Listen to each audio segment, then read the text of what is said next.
Excellent. Good afternoon, everyone, and welcome to the Clean Energy Innovation and Economic Recovery Summit. I'm Bruce Wallace. I'm president of the Nuclear Innovation Institute, and I'm the host for today's proceedings. Now, in the past, these regional economic summits have been an opportunity for us all to come together and to discuss shared economic concerns and some opportunities. Now, the virus, whose name we will not speak, continues to impede our ability to plan to come together in groups. So we were forced to plan this year's event as a bit of a hybrid. It's virtual, something we've become all too familiar with over the last year and a half or more.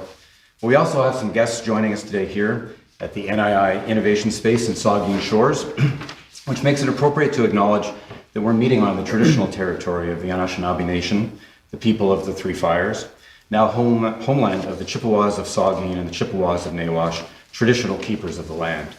And we also recognize the traditional harvest land of the Métis Nation of Ontario. Now, it's always been our intention at NII to use our space to host community events like this, to welcome people in and to broadcast events out. And this afternoon's program will do that. Our guests and our speakers will discuss some of the challenges we face in recovering from the pandemic. But they will also discuss the great opportunities that lie before us. The world's embarking on the kind of energy transition that has only happened a few times in human history. It's being driven by climate change, arising from our use of fossil fuels that created the modern world, but which have also led to rising global temperatures, which threaten that way of life. The understanding is taking hold around the world that we need to build a future based on clean energy. And that's a tall order. But here in our region, we're wonderfully positioned to be a leader in that transition. It starts with clean nuclear power, which has made Ontario one of a handful of jurisdictions around the world that has moved away from fossil fuels, and which enables some of the energy technologies of the future to emerge. And that's why we refer to the economic development program being run from NII as the Clean Energy Frontier. It's led by Jessica Lindhorn, who has worked with the good people at Bruce Power to put on this event today. Now, calling it the Clean Energy Frontier does not mean or suggest that we've fully built a clean energy economy in the region, but we know it's coming. And we can see that future from here. So today, we'll hear a bit about what that future could look like. We'll hear from local officials, we'll hear from Bruce Power executives, and we'll share some data on the economic impact that a clean energy leader can have on the wider regional economy. So with that, I'd like to thank you again for joining us. We look forward to a great afternoon, and let the video virtual part of it begin. Just one second.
Excellent, thank you. Now I'd like to introduce James Cognac, who's the Chief Development Officer and Executive Vice President at Bruce Power. James is going to share some insights into the organization's priorities and goals for the year. Great, thank you very much, Bruce, and appreciate the opportunity to join today's session. I have a few slides that I look forward to sharing with everybody to really walk us through today's session. But as you'll note on today's agenda, we have a keynote speaker from our president and CEO of Bruce Power, Mike Rencheck. And so really the area that I want to focus on today is some of the development areas that we're focused on and how they connect with the Nuclear Innovation Institute. And I think what that will do is it'll really provide the link between some of the key areas that our president and CEO will be discussing later on in today's agenda with some of these various development areas. Before I begin, the one group that I really want to build on Bruce's introduction and recognize is we also have the warden of Bruce County here with us today, Janet Jackson. And this entire Clean Energy Frontier program, the Nuclear Innovation Institute, the County of Bruce has been a tremendous supporter going back to its early days, back in 2016. And I'm sure Mike will share his perspective when he kicked this off at an economic summit. It wasn't a recovery summit at the time, an economic summit in September of 2016. But this has come a long way, and the County of Bruce has always been just a tremendous partner of not only this initiative, but many of the things we're going to talk about today. I want to spend a few minutes and talk about leveraging what I would call a strong clean energy foundation. But one of the things that's really important when we think about the future of energy and we hear some of the commentary at COP26 and other forums such as that is people forget that usually to build something, you need to start with a foundation. And that is often, I would say, a missing piece from the energy debate. And we very much like to look at the Bruce Power site, the Tri-County region that Bruce referred to of Huron, Bruce, and Grey counties, where we have nearly 70 companies who support not only the nuclear industry, but a range of industries through the three counties as a really critical foundation. And you can't have a future without a strong foundation. And here we often forget that right in our own backyard, we have the largest operating nuclear facility in the world, one of the largest private sector infrastructure projects in Canada, but most importantly, an asset that today produces about 30% of Ontario's electricity. 60% of our power in Ontario comes from nuclear. And I'm sure as you hear from Mike later, over 90% of our power in Ontario comes from emissions-free electricity. Why is that really important? Well, because Ontario has a clean electricity grid. If you plug in your iPhone, if you turn on your lights from anywhere in Ontario, it is being powered with clean electricity. That is not the case in countries like Germany. It is not the case with most of the countries that were assembled for the recent COP26 conference. Most of their grids are not decarbonized like they are in Ontario. But often before we look ahead, and we're going to spend some time this morning looking ahead, it's important to look back. The single largest climate change reduction initiative in North America, one of the largest in the world, came from the phase out of coal-fired electricity, which was completed in Ontario in 2014. And this is a slide I always like to show. If you go back to 2005, 2006 timeframe, there were 53 smog days in Southern Ontario and in the GTA. There's been none this year. There's been none for the last 3 years. The phase out of coal-fired electricity has not only helped us in our fight against climate change, but it has also led to better health outcomes. It's made people's lives and the communities they live in that much better. This was only enabled through the phase out of coal-fired electricity. 70% of the energy needed to phase out coal in the province of Ontario came from this site that you see here on this aerial picture.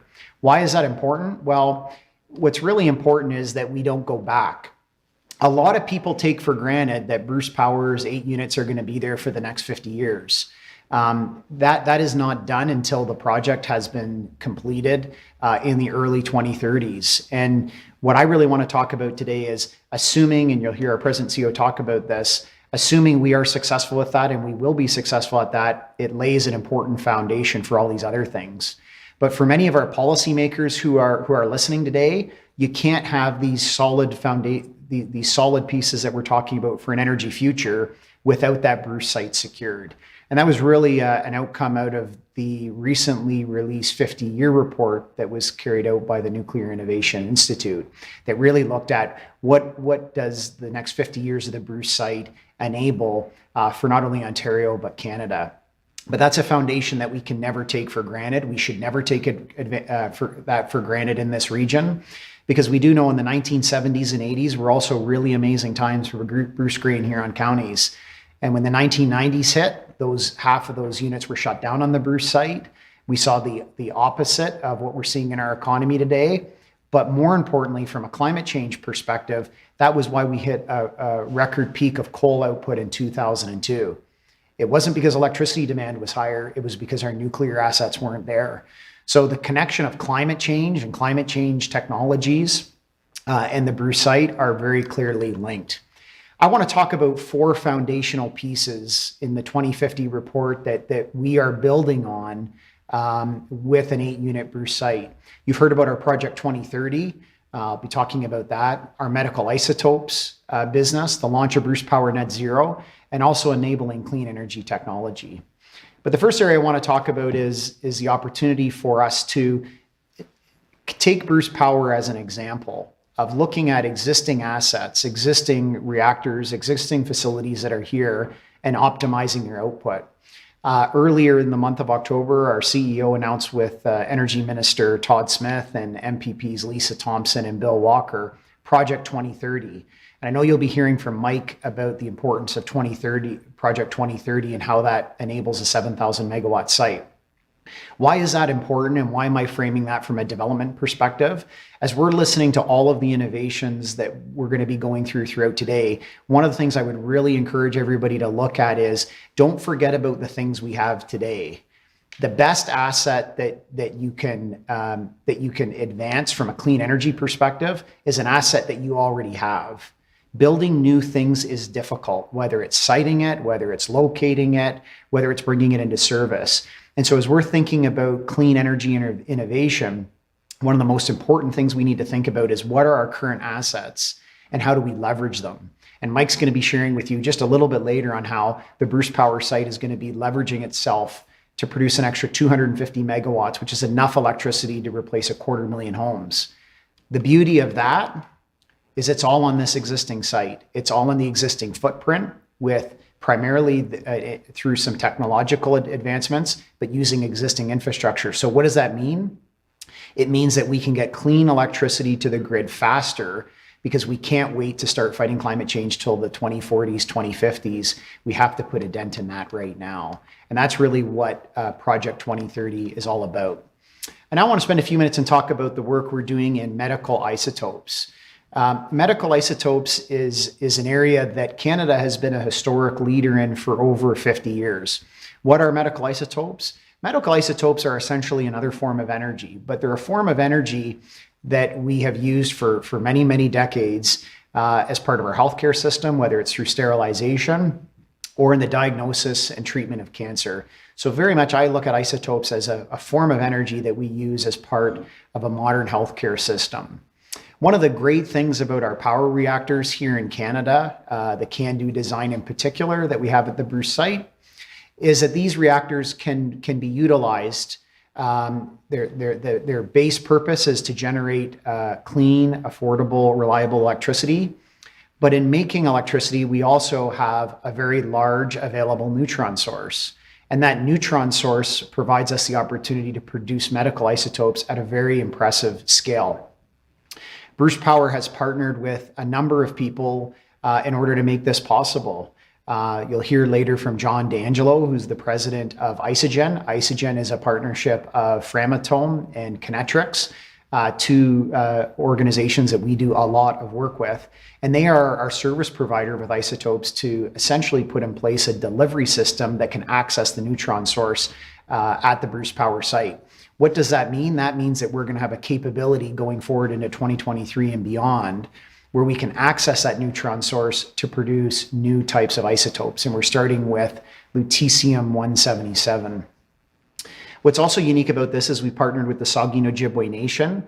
As Bruce noted, our facility is located on the traditional territories of the Saugeen Ojibwe Nation. So we thought it was a really great opportunity for Bruce Power and the SON, and I do give Isogen credit. They enabled many of these elements to work together and form a partnership where we can jointly market these isotopes internationally.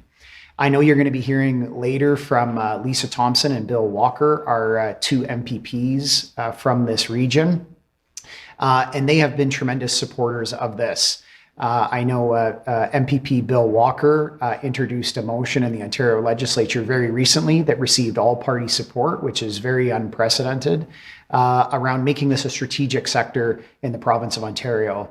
And I also know MPP Lisa Thompson through working with Isogen, who's one of their many locations is actually in Teeswater, Ontario, where Kinetrix also operates a laundry that we hope and believe will be a laundry that will service the entire nuclear industry across Canada, and they've started with Bruce Power. But medical isotopes are essentially a form of energy that people are counting on. I have the opportunity to chair an organization called the Canadian Nuclear Isotope Council, and this is a council that brings together the entire isotope sector in Canada. And I'm really excited for this clean energy frontier region to make isotopes an important priority and position this region in particular as a center of excellence for medical isotopes. We shouldn't forget about what medical isotopes are used for. They're used in the diagnosis and the treatment of cancer. Traditionally, the vast majority of isotopes produced in Canada were used for diagnostic imaging. But the production of isotopes is shifting to different types of treatment and a new area of practice called theranostics. So it's both the therapy and the diagnostics together. And lutetium-177 is an isotope which is considered a theranostic. I now want to talk about being net zero by 2027 and net zero leadership.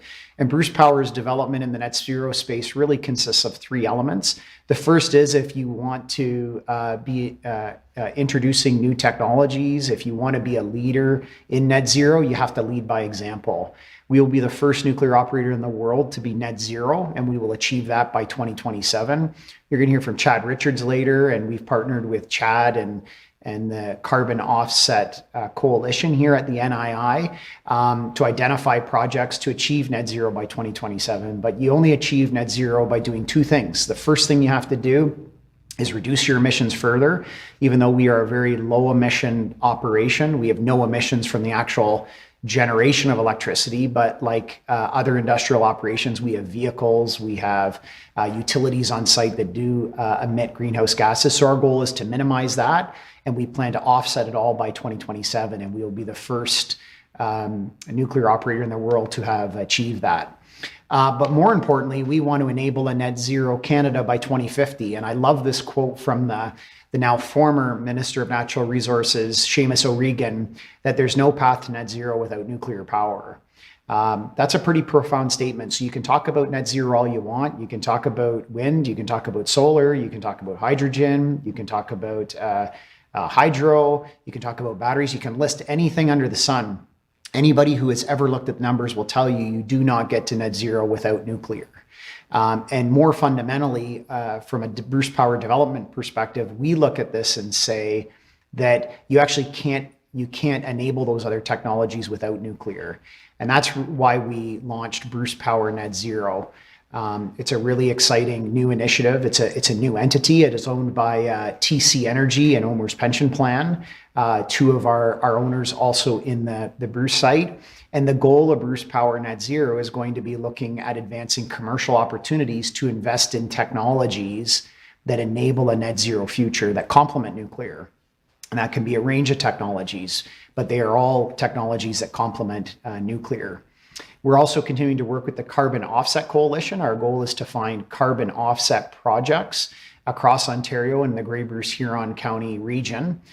Anybody can go online and buy a carbon offset from a rainforest in the Amazon. We have decided to keep that money locally, because not only will that mean that we make an environmental impact locally, but it'll create a tremendous economic opportunity for that Tri-County region. We're also looking at nuclear as an enabler to various storage. You cannot get to net zero without having effective mechanisms in place to store energy. One of the great things about coal-fired electricity, when we had coal-fired electricity, is that it was a very flexible type of output and it could move with demand. With coal gone in Ontario, we have lost a lot of flexibility in our electricity system. Bruce Power has actually dealt with a lot of that flexibility by being one of the only nuclear plants in the world that can flex 1/3 of its output.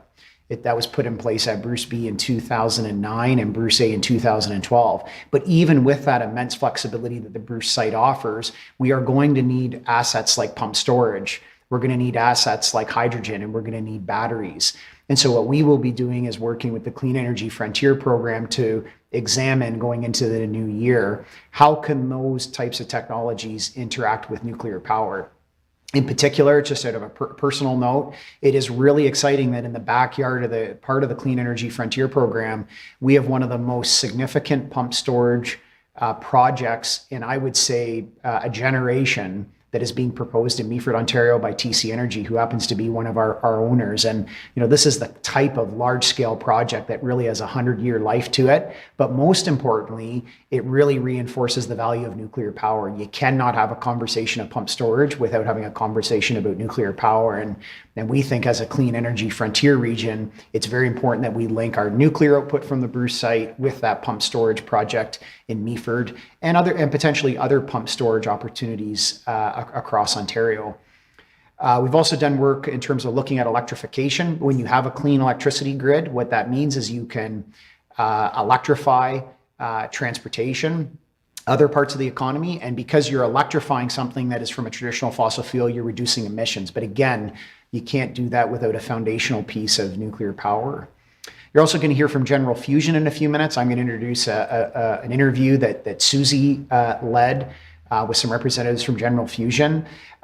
Fusion power is a tremendously exciting opportunity, but what's really important is like nuclear power, fusion requires a very strong technical competence, whether it's our regulatory regime, whether it's our supply chain, whether it's many of the various engineering, design, and support functions. And so the future opportunity that fusion presents is really good alignment with nuclear power and the types of expertise that we have.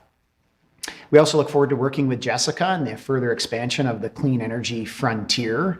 The Clean Energy Frontier, what has been established in this Tri-County region, is very unique. It's very innovative, but we need to look at this as not as a clean energy frontier that really stops at just the existing 8 units on the Bruce site. Use that foundation for other things. And we believe the Tri-County area can be positioned as a global center of excellence for clean energy and to show how all of these different forms of clean energy can work together.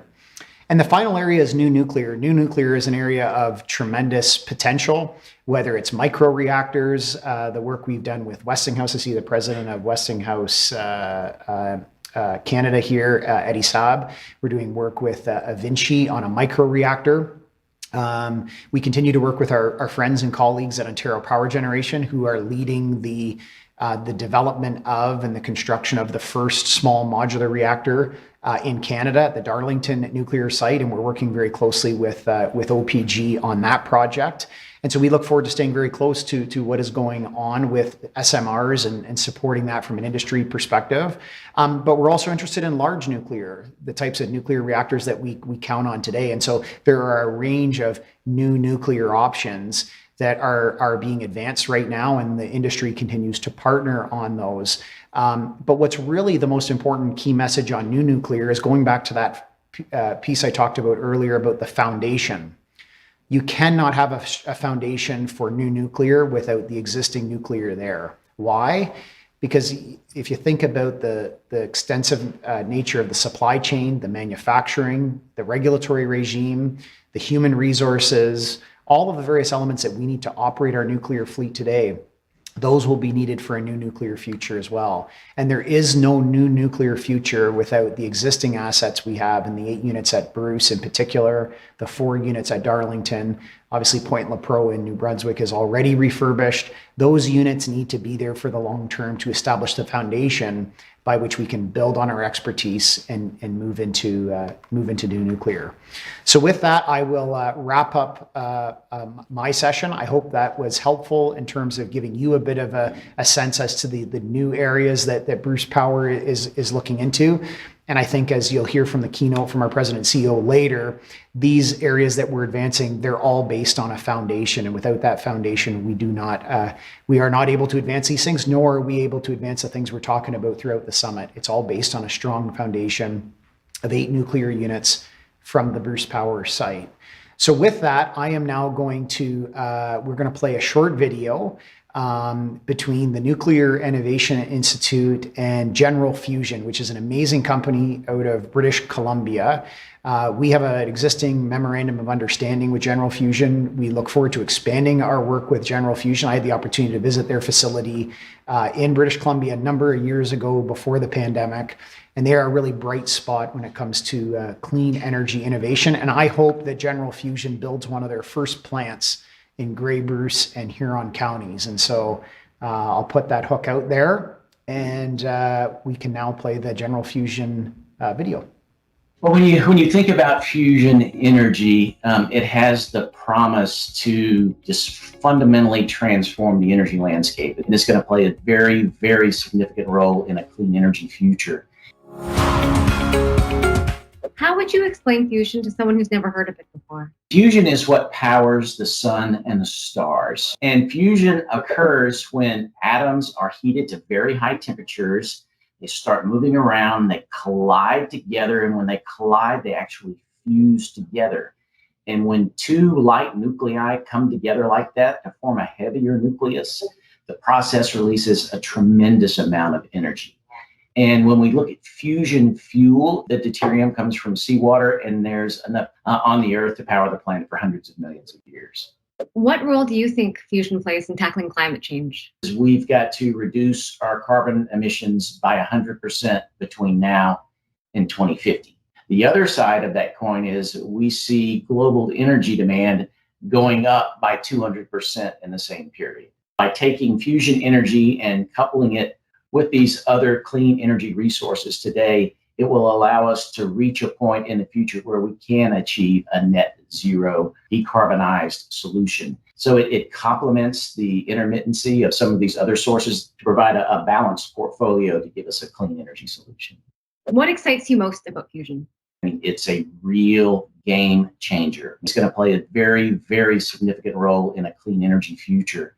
And I mean, it's not only about decarbonization either, because 1.8 million people in the world live today without electricity. So this offers global access to energy with no geographic constraints, minimal land requirements, and actually, because of the safety of the technology, being able to be placed right near the demand. So for me, having a chance to create a global solution to a global problem, it's a little jolt every morning to get me out of bed. It's a great thing to have the opportunity to work on every day. Well, Great. Just a reminder to be safe. Welcome back. Thank you, James. That was terrific. I'd like to introduce Chad Richards, who's the head of the Net Zero Partnerships program here at NII. Chad may be well known to many of you in the community. He's got a couple of guests on today who are going to talk about economic recovery in rural areas. So I'll turn it over to you, Chad, and an old friend. Perfect. Thanks, Bruce. And a pleasure to be here today and introduce a panel discussion or a chat with some of our local representatives at Queen's Park. So really, as James alluded to, we're really blessed in the region to have some outstanding local representation who back us at all levels of government, really act as true champions for the region. At these various levels of government, and particularly at Queen's Park. And so they've joined us today to talk about some topics around clean energy and economic recovery and different innovation topics. So really just wanted to jump right into the discussion if we can. We're waiting on some technical challenges here for our guests to join us, but maybe just to there we go. So there we are. My good friend and actually former boss, MPP Bill Walker. Great to see you here today, Bill. And really just wanted to introduce you and as the MPP for Bruce Grey, Owen Sound, and wanted to start with a discussion about that topic of electricity and really the role it plays in our economy here in Ontario, the strong grid that we do have, kind of that foundational piece, and also about electricity rates. And so in the middle of the pandemic, Bill, your government took some pretty drastic actions to really stabilize electricity rates. We're in better shape now than we were really in the depths of the pandemic. But I think we all remember the days when we were all stuck at home, kind of round the clock, 24/7, 7 days a week. And really that kind of fundamentally changed the way that our province used electricity. So just wondering if you could start the conversation off with a bit of a discussion of the actions that your government took during that time to stabilize those rates and how that informs a more robust recovery as we move out of the pandemic. Nuclear Innovation Institute are doing, and of course the whole nuclear industry. It was certainly a daunting time. One of the first things we wanted to do, Mr. Rickford and I wanted to make, and our whole cabinet wanted to make life as effective as possible, keep the costs down, but ensure that people knew they could work at home, they could school at home, and business would continue where possible with their energy that was there as reliable, stable, and cost effective. So we did some things like, again, it was in the works, and we were able to move it forward to lower the cost for industrial and commercial energy, which again, we've heard lots of concerns from the previous government where they started to increase significantly and made us uncompetitive. We allowed for people at home to actually be able to go time of use or change back and forth. They could try time of use if they wanted, and if not, they could go back to the other system, which again allowed them, based on their need, on their usage, when they were doing it, to have that. And I want to say to all the local distribution companies who we work with very closely, because they really are the closest to the customer in many cases, to be as flexible with us as they possibly could and to work with us in the IESO and all of the groups involved in energy. It was a real collaboration. It was done at warp speed, as you can imagine, when the pandemic hit, to say how can we be there for the people they need us most. And I think we did an admirable job of making sure we did do that and continue to do that. Yeah, that's outstanding, Bill. And I was wondering, if, building on that, if we can talk a little bit really about the critical role that a clean grid can play. And, in Ontario, we're really kind of the envy of the world in that, more than 90% of the electricity produced in this province comes from emissions-free resources or electricity generation. So wondering if you can speak to kind of, as we move forward with this notion of a green recovery, really the role that a clean grid here in Ontario plays. And like you mentioned, really the robustness of the electricity sector here in Ontario. Absolutely. I think it's critical. Again, we have a wide range of wide diversity, but we cannot chat anymore, think that we can't go forward with nuclear as our baseload generator. I think people around the world are starting to realize we don't get to the net zero that everyone's talking about without nuclear being that baseload. In our case, 60 to 70% of our power supply.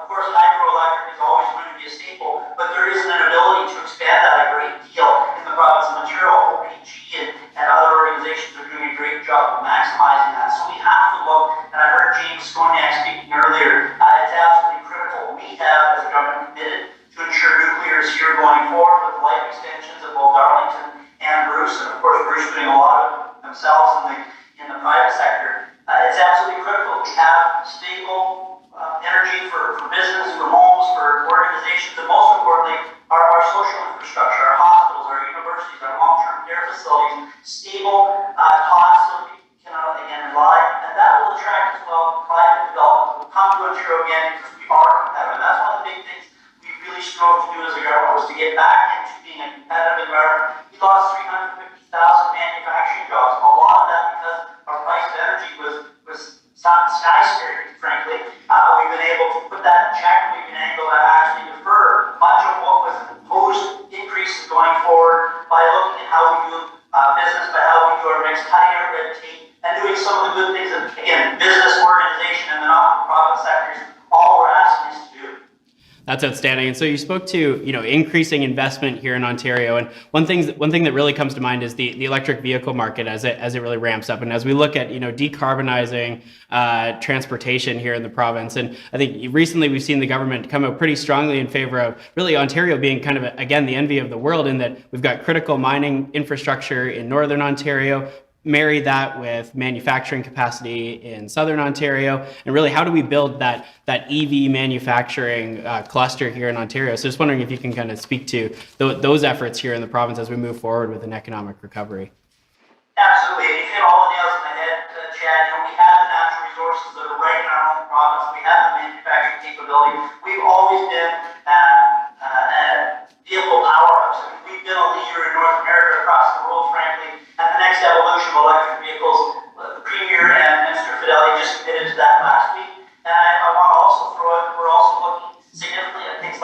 hydrogen, storage, so we can again be innovators and make sure that we have that clean energy source going forward. Everybody knows there has to be a transition. We also have to do it in a staged, pragmatic, and responsible manner, Chad. So, people that are saying we're going to do this overnight, that's just not practical or realistic, frankly, because we also have to maintain the infrastructure, the jobs, and the lives of people as we go forward. But I'm quite excited about what the future holds in that sector. I think you're going to see transformative change over the next few years of where we're really going to head. And I think, again, I'm sure as always been, if you will, the economic engine, since you brought up vehicles, we will always be that as long as we are willing to be innovative, creative, and really get to work and doing and driving the bus as we speak.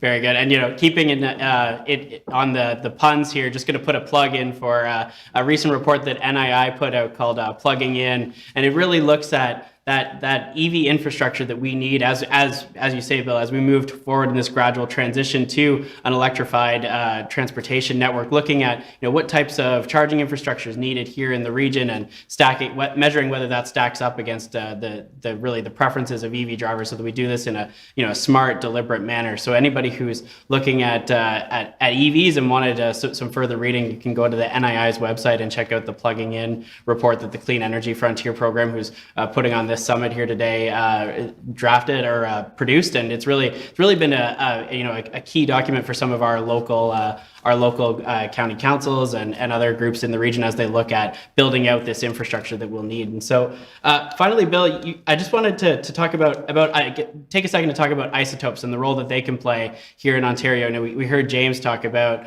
isotopes as a key priority for Bruce Power moving forward, and really to kind of speak Queen's Park parlance, I wanted to read something into the record here. And this is the motion that you introduced in the Ontario legislature. And I just wanted to take a second to read this out for those watching today, and then give you an opportunity to kind of speak to some of your motivations behind bringing this forward in the legislature. So you introduced a motion that called on the government to recognize the supply of medical isotopes used to diagnose and treat cancer and the sterilization of medical equipment as a key strategic priority for the province in its health, economic, export, interprovincial, energy, research and infrastructure, planning and policies as Ontario recovers from the COVID-19 pandemic, and that the province leverage its existing strong foundation in nuclear technology, isotope production and supply chain, and cancer and health research to position itself as a global leader in the supply of made in Ontario, life-saving medical isotopes to the world. So really, it's keeping in the theme of today's summit as a clean energy innovation and recovery summit that kind of hits on all of those points. I just wanted to give you a second, Bill, to talk about the motion here and where you see it moving forward now that it's been adopted by the legislature. Great. Well, thanks for that, Chad. As most people know, I'm a pretty strong champion of the nuclear industry. To me, this is just a logical thing to do. This is value added by taking an isotope. It was certainly very evident during the pandemic. All of the sterilization, all of that personal protective equipment that we had to have that were sterilized are done through isotopes. Not to mention, obviously, the cancers and the other things that it's being able to do, particularly brain tumor considerations and recovery and those type of things. And I want to thank certainly James Cognac for his leadership. OPG and Bruce Power both are key drivers of the isotopes, but there's so much there. Like McMaster University, the Brain Cancer Foundation, and a number of other groups who stepped up. And I want to say to everyone as well, this was all part of unanimous support of this motion. It was really to say this is absolutely Ontario-driven. We are a world leader. We need to maintain always being a world leader, and we have, by basically sustaining what we have, becoming even more innovative. I believe you're going to see that there will be another dozen type of isotopes, very specific to different types of cancer and health concerns that are going to come. Bruce and OPG again are being creative in how they can harvest those in a more timely manner and an ongoing manner without any taking away from the production, if you will, as they normally would. So a great innovation there, and it's just something. How can anybody argue with a nuclear plant that's creating isotopes that are going to be life-saving to you and your loved ones? I just want to make sure we're in position. It's not a partisan thing. Everybody in the House agrees that it's a good thing. And kudos to every single person out there. And the other one is the supply chain. We already have a world-class supply chain. They will make sure that we continue to have a solid, stable, reliable supply of isotopes to help with our loved ones' lives and healthcare. It's a no-brainer to me, Chad. That's awesome, Bill. And you mentioned the supply chain. And so just taking a bit of a local view here at the Bruce Grey and Huron region, what opportunities do you see ahead on the horizon for the isotope sector, specifically localized here to the region? If we look at new isotopes being produced at Bruce and different supply chain companies looking at the region as really a place to be in Ontario. Absolutely, and I think again, kudos to Mike Rencheck, CEO, and James Cognac in particular for driving some of that and having some of those companies relocate. I'm probably getting in trouble by not naming them all, but companies like Catapult and Cognac and a number of others who are saying not only are they committed to the industry, but they're committed to our community, which means jobs, and not just jobs for the people, but those people moving or retaining, staying in our, like you and I, staying at home, being able to raise our families in Bruce Grey here on Perth. Those people then going into the community and do all kinds of volunteer things with minor sports and arts and culture groups. So it's the fabric of our community. Isotopes will be obviously the catalyst for that, if you will, but it are those local companies that step up and again continue to innovate, continue to say, hey, now that we've done this, why don't we do these three other types of isotopes, which again, with that innovation, with the research and knowledge, I just see it as a great thing. And like our Cognac technology, I believe Ontario will be the leader in the world for isotope innovation for years to come, with that local and across the world technology and innovation. That's great, Bill. So just a quick note for the group here. I know around Queen's Park and even around the region here, you're often referred to as Energizer Billy. So that's why we spent a lot of time talking about energy topics here. But in the theme of economic recovery, Bill, is there anything that you wanted to mention here to those watching this discussion here about economic recovery and particularly in a rural region like our own? Absolutely, and I hope everybody takes a little piece of that energy and just spreads it to around the globe. Chad, it's absolutely critical. As I say, nuclear, I'm a big champion. The companies that have relocated, 60 plus companies just in our backyard now, and again, they then have their suppliers across the province. I can't say enough about OCNI and the supply chain that make sure those components and skilled trades are the other key part of this. It's giving our youth the ability to know there's a good career, there's something for them to look forward to, and whether they want to stay in our own backyard, which we certainly hope and encourage, or whether they want to go to other parts of our great province and be part of their community, driving the industries there. I just think this is a huge part. Nuclear plays the full-time jobs, the contract jobs, the skilled trade jobs, not to mention the planning, the creativity, the engineering, and all of the support jobs. I mean, somebody has to have the finance, someone has to do the HR, someone has to do all of the other pieces of this puzzle. So it's just great for our area, and I think having that stability, I know Mike Rencheck has said to me a number of times, knowing a government is committed to nuclear gives them stability to go to the marketplace and find the other money that, again, isn't tax-driven, it's actually private equity. And I think that's a great way to move forward for both the province and the people who are paying the freight. That's great. Well, thanks for joining us here today, Bill. Really appreciate it. And keep up the great work there at Queen's Park. Without a shadow of a doubt, I thank you too. Thanks very much. Now joined by Lisa Thompson, the Honourable Lisa Thompson, Member of Parliament or Member of Provincial Parliament for Huron Bruce, and as of June this year, Minister of Agriculture, Food and Rural Affairs. Welcome to the summit, Minister. Thank you so much, Chad. It's a pleasure to be here, and I hope everyone noted MPP Walker's tip of the hat to Larry Willie when he signed off there. Absolutely, without a shadow of a doubt, of course. Very good. Minister, well, thanks so much for joining the conversation here today. And the theme here being, clean energy, recovery, and looking at recovery from the COVID-19 pandemic through a rural lens. And I think your new ministerial portfolio, particularly with that agriculture, food, and rural affairs portfolio, I think speaks really clearly to the conversation that we're trying to build here today. And so I'm wondering if you can kind of speak to really the relationship between agriculture and clean energy, particularly as we look forward to a clean recovery, a green recovery, one that features net zero carbon emissions and low energy grids, and really relying on nature-based solutions to build a green recovery here in Ontario. Wondering if you could build off some of those points.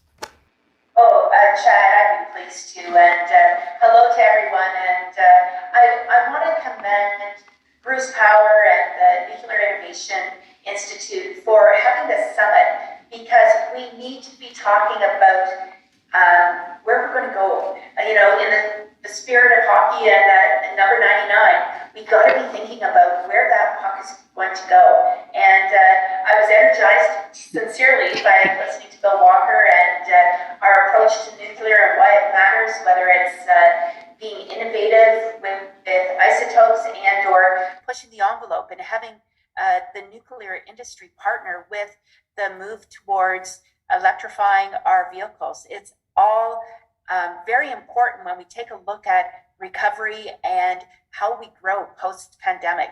And I'm pleased to share with everyone from an agricultural perspective, we're having those very same conversations.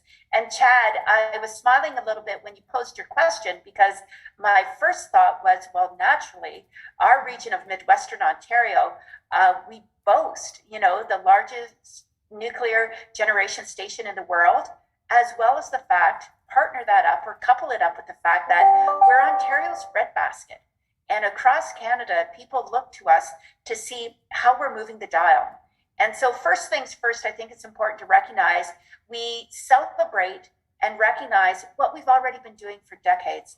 Ontario and Ontario farmers, we've been proponents of and facilitators of environmental farm plans for decades. And that stewardship of the land is innate. And I'm really proud to represent farmers in that regard and talking about what we're already doing in terms of cover crops. And, when I first worked for OMAFRA at the start of my career, no-till was being embraced, and it was being introduced and being embraced. And now no-till is just the way it is in terms of sustaining cover crops and making sure that translates into the sequestering of carbon. That's really important to recognize, and that farmers have led the way. The other thing I really want to leave with everyone listening today or watching is that farmers want to be part of the solution. They want to be at the table. They want to talk about what they're already doing and how together we can all move forward together. And that was very prevalent when I recently hosted early in November the federal provincial territorial meeting I co-hosted it with Minister Bebo. And, the theme of that particular meeting was strong agri-food. Strong equals strong economic recovery. And so when we take a look at how we're going to be supporting the agricultural industry from 2023 through to 2028, the environment is paramount. And we recognize that we need to be doing everything we can to support beneficial management practices and pursuing partnerships that will continue to accelerate technological adoption and best practices. And that's where Bruce Power comes in. And I found myself through that conference sharing a phrase that I feel very strongly about, and that is partnerships propel prosperity. And we need to keep that in mind when we talk Ontario agriculture, because we need to be open to new partnerships. And Bruce Power and NII, you are not only leading by example in isotopes and clean energy, but you're looking to see what other envelopes you can push. And I love the fact that you're taking a look at hydrogen and how, when you partner that up with cover crops, how we could continue to make a difference in terms of using best practices when it comes to farming to sequester more carbon. And I can tell you there's going to be a lot of research and a lot of innovation that will be happening rapidly. And we need those new partnerships at the table to do just that. And maybe I'll leave it at that, Chad. I could go on and on, but this is something that I think we in Midwestern Ontario can really harness and lead by example and draw new investment as well. That's great. Back to you. That's great, Minister. Thanks very much. And the word partnerships is on my business card, so that's incredibly motivating for me to build partnerships around this notion of net zero. And as we go down this net zero path together, how can we all make sure that we're pulling in the same direction? So that's incredibly motivating for me. So maybe just one more question for you, Minister. Just speaking specifically about rural regions like our own, and we're fairly blessed in our region with the immense level of economic development taking place. But are there challenges specific to rural regions that you see on the horizon as we emerge from COVID-19? Is there anything in particular that you kind of wanted to share with the audience in that regard, specific to challenges facing rural regions? Well, quite frankly, we have to take a look at how are we going to grow our population? Because quite frankly, we have the agri-food industry in Ontario, and quite frankly, across Canada, is a sector that has amazing jobs without people. So first of all, we need to be working with our young people and promoting the technological advancements that happen within agriculture, and attract those computer gurus, and attract those scientific minds, and attract those trades, those people who want to work with their hands to our industry. Because the hurdle that we addressed at the recent FPT meeting is that we just don't have enough people. And part of that labor shortage is available housing. And in rural Ontario, it's very real. We have industries that are looking to grow and invest and unleash potential in Ontario, but we need the people to do that as well. So to address some of that gap, to be quite honest, we need to embrace more technology and see how we can advance innovation to realize efficiencies, especially in the realization that we just don't have enough people right now. All the while, in tandem, be doing everything we can to demonstrate the quality of life small town rural Ontario can provide families, and to also attract people to the amazing jobs that we have in our own backyard. That's incredible. Something that resonates with me for sure. Somebody who grew up in Chesley, Ontario, left the region to go away to school and really was itching at any opportunity I could to get back and work and live in a great place like this. So it really speaks volumes, Minister. Thank you very much. I know you've got other commitments that you have to get to today, so we've probably kept you way over time, but really appreciate it, Minister. Thank you so much for being here, and again, keep up the great work there at Queen's Park. And right back to you at NII and Bruce Power, thank you for being a shot of adrenaline and for doing everything you're doing for all the right reasons. Our region of Ontario is stronger because of you, and we're attracting more and more business because of the energy, literal and proverbial, that people are feeling coming out of our particular area of Ontario that we're very proud to call home. So thank you for all you do. That's outstanding. Thank you, Minister. Thank you. All right, so with that, we're going to head into a brief break so that you can go to the washroom, refresh your coffee, and stretch your legs. But don't sign off. We want you to just simply leave this window open on your browser, and we'll be back in about 10 minutes. And after the break, we'll share some insights from an economic impact study that the Clean Energy Frontier program commissioned, and we'll look at some of those findings. You'll also hear from Warden Janice Jackson and Bruce Power CEO Mike Rencheck. So it's a full agenda. Stay tuned, and we'll see you back in 10.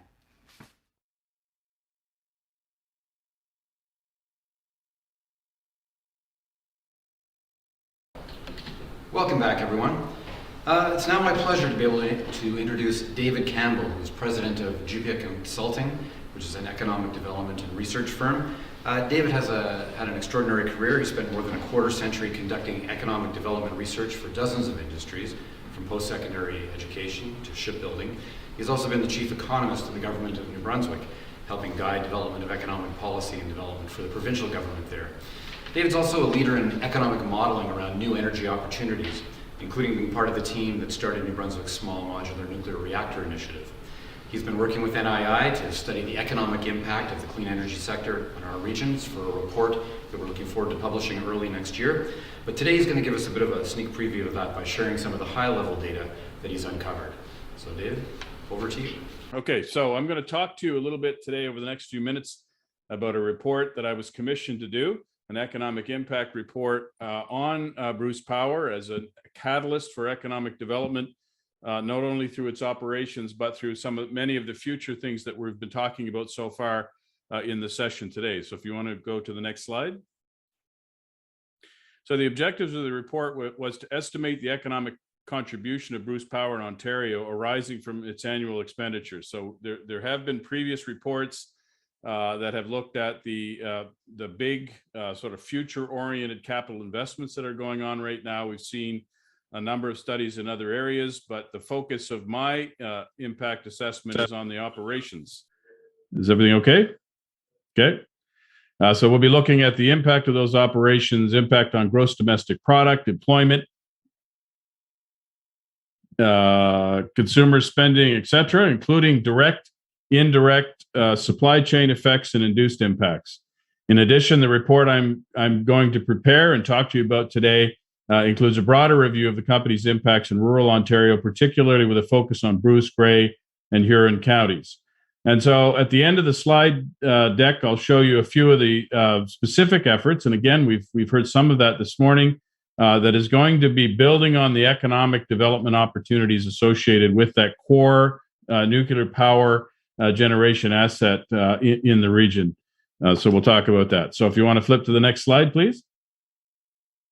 So the economic impact model estimates the impact of Bruce Power's annual expenditures in the province. So basically looking at the total amount of money spent in terms of expenditures in the province on supply chain and workforce and all of the other expenditures that are made in the province, and translating that into economic impacts, GDP, employment, and so on.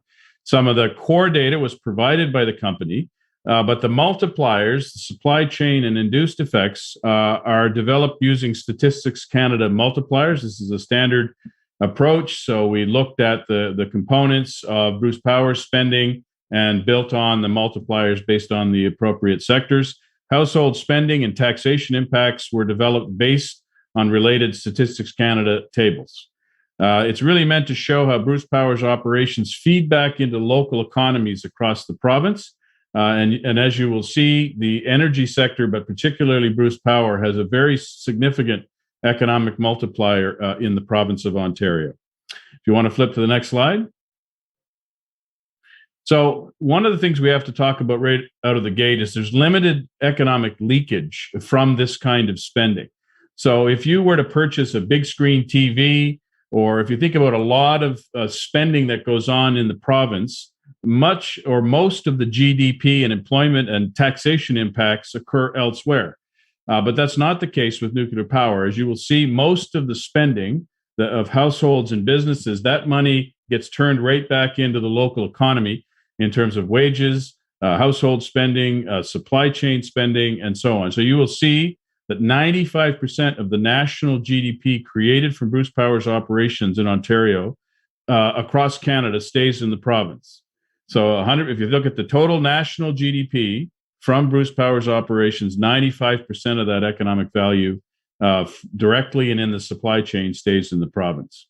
A large share of the capital investment also turns into provincial GDP compared to some other forms of energy. So, for example, if you're importing a large amount of solar panels or wind turbines or other components that are produced in other countries, you will see less economic benefit from that capital investment. The nuclear industry in general tends to have a higher economic impact in the jurisdiction because all of that construction activity, a lot of the components that go into that are produced in Ontario.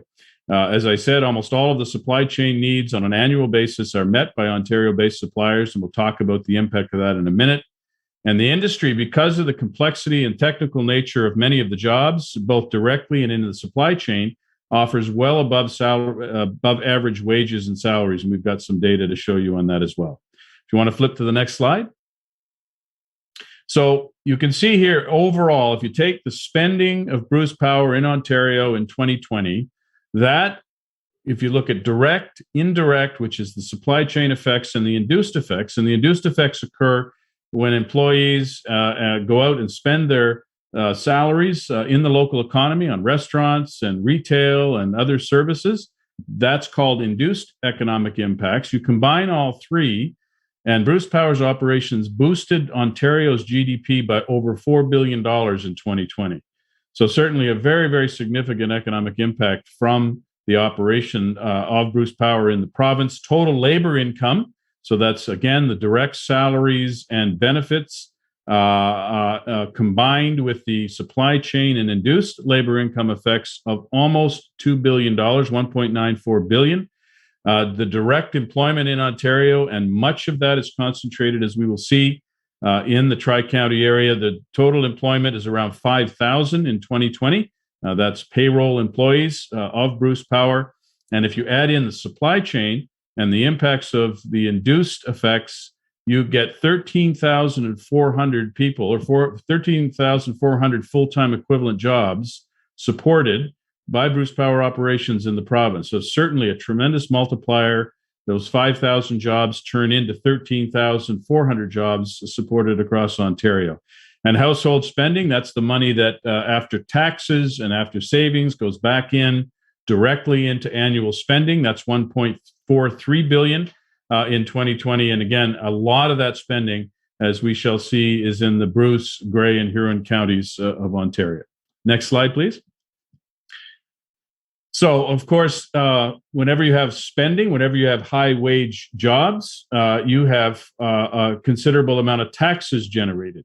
So the economic impact model that we put together here with Stats Canada data estimates that the total taxes induced by Bruce Power's operations in 2020, that's federal, provincial, and local, just under $1 billion in taxes generated, $969 million. And that represents an amount equivalent to about 24% of the provincial gross domestic product contribution. The reason I put that is because I want to show the relationship between the GDP and taxes, just to give you a scope of where that fits in. If you look at the provincial government share, the model estimates that that's around $483 million. So yes, this is a public service, a strategically important public services, the provision of electricity to the population in Ontario, to households and businesses. But let's not forget that it's also a major tax generator for the provincial government and local governments. If you look here, municipal and regional governments receive about $234 million as a result of the direct, indirect, and induced impacts associated with Bruce Power. And again, a large share of that would be in the Tri-County area. Next slide, please.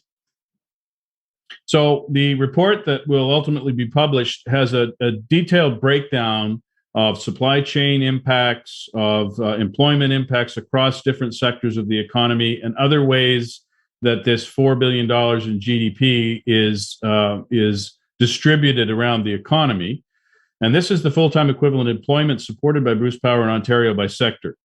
So this is not directly in the company. This is in the supply chain and from induced effects. You can see here in 2020, almost 1,700 jobs were in the repair construction sector, and that's not in the new construction or primary capital expenditure sector. That's in repair, construction, and maintenance, and so on. Over almost 1,400 jobs were supported in the retail trade sector, almost 1,300 jobs in the professional, scientific, and technical services sector. So that would be accounting, legal, engineering, IT services. So 1,300 people employed across the province as a result of Bruce Power's operations. In the finance, insurance, and real estate sector, almost 1,100 people or full-time equivalent jobs supported, almost 1,000 in the administrative support sector. Even the manufacturing sector, over 600 jobs in manufacturing. And again, this is not from the capital program. This is from operations and supply chain and induced effects. Over 600 manufacturing jobs supported across Ontario, almost 600 transportation and warehousing jobs as well. So you can just see the list here of how many jobs are supported indirectly and induced from Bruce Power's operations.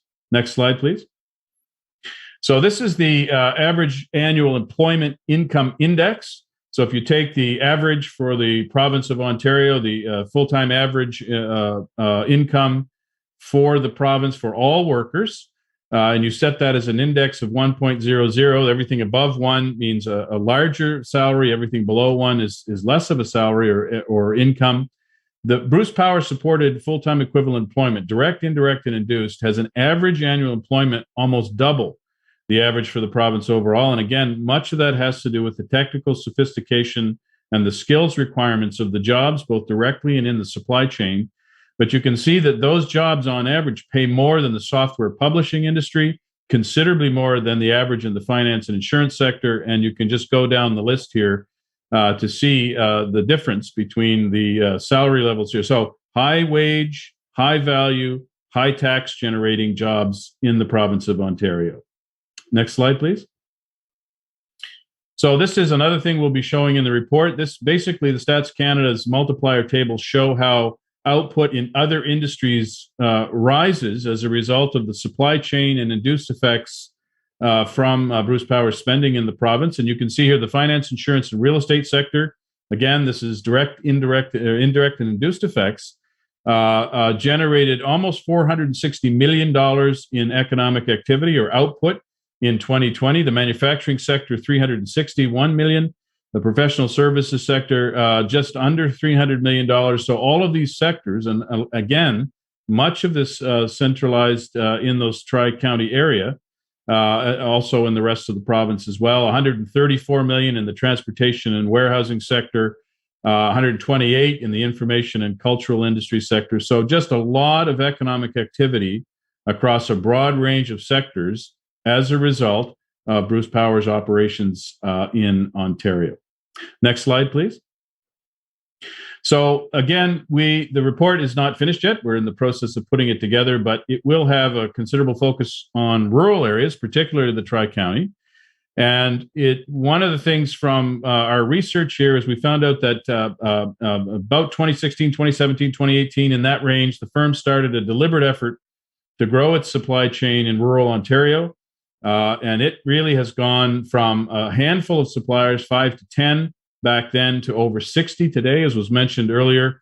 In fact, the company is actually supporting those suppliers. If they're running short on nuclear-related work, they will actually bring in, for many of them, work from other pieces of the business, non-nuclear-related projects into the region. So trying to support and bolster this cluster of important suppliers. We'll talk about why that's important in the future. Also deliberately work to expand the industry capacity in the region, such as setting up the Nuclear Innovation Institute, which is behind this conference today. So this kind of capacity building, supply chain support has really shown the focus of taking that nuclear asset and trying to leverage that for a broader range of economic activity in the region. So next slide, please. So at least one, Bruce Power has at least one employee in more than 260 named Ontario communities. So I did not receive a copy of the list of employees, but I did receive a list of nameless employees, and I was able to map that and show that over 260 Ontario communities have Bruce Power employees. Toronto, however, doesn't have that many. It only has, I think, 32 or 33 employees on the payroll, only 0.7% of all Bruce Power employment. So it's really not an urban-centric employment base. If you look at Goderich, for example, has 2.4 times as many Bruce Power employees as does Toronto. There's a high concentration of employees in Kincardine and Saugeen Shores and Erin Elderslie.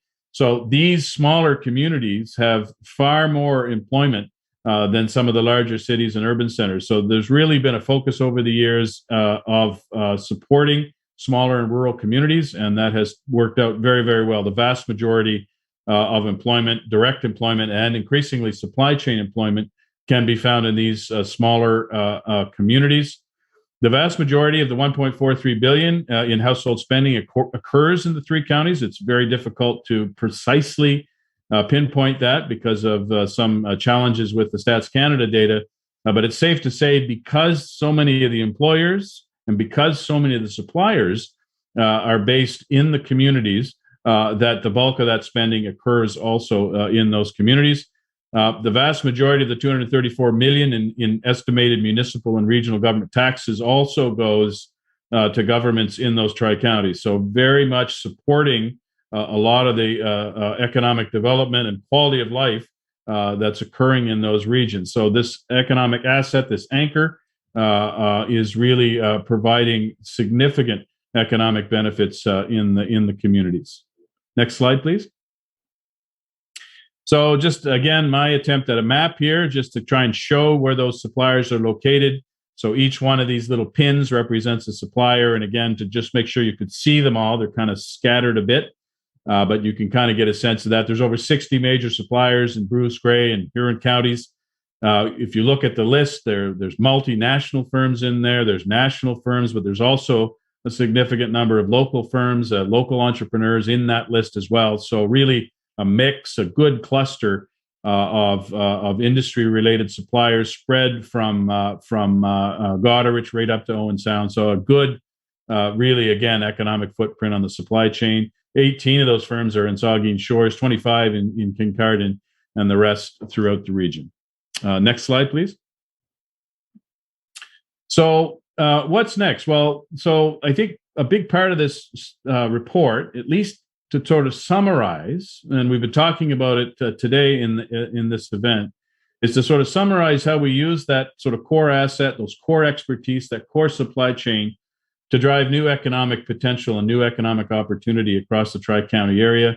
And you can see here, there's just a list. We already talked about medical isotopes. Canada is a global leader in that front. Small modular reactors or new nuclear types of nuclear reactors. Pump storage, which was also mentioned already today, the waste storage facilities, potential for other things such as hydrogen. Everybody's talking about hydrogen these days. Well, that needs a supply of stable electricity to produce that hydrogen if you want green hydrogen. And so nuclear energy possibly pairing to create hydrogen for use in a variety of applications, including the replacing of natural gas moving forward. And then this idea of potentially the building capacity that can be exported. So we get good at it in Ontario, both smaller and larger suppliers building out capacity in Ontario and then taking those services. If you think about SMRs, for example, taking that capacity, that capability, and being able to service markets across Canada, across the US, and around the world. So really, we're talking about using Bruce Power as this catalyst for a future generation of economic opportunity that'll go out 40, 50 years or more. One of the things when we're talking about nuclear energy, we certainly are talking about a long-term view. So next slide, please.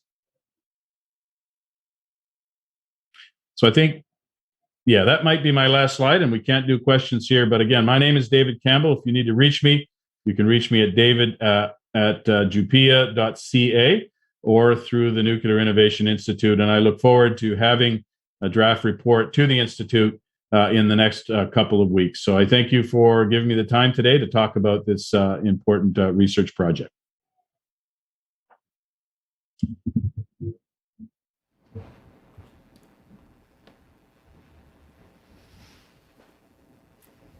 Thank you very much. Thanks to David for joining us today and for sharing some of that overview of the work that we're working on together, the Nuclear Innovation Institute and Bruce Power. My name is Jessica Lindhorn, and I am the director of the Clean Energy Frontier Program.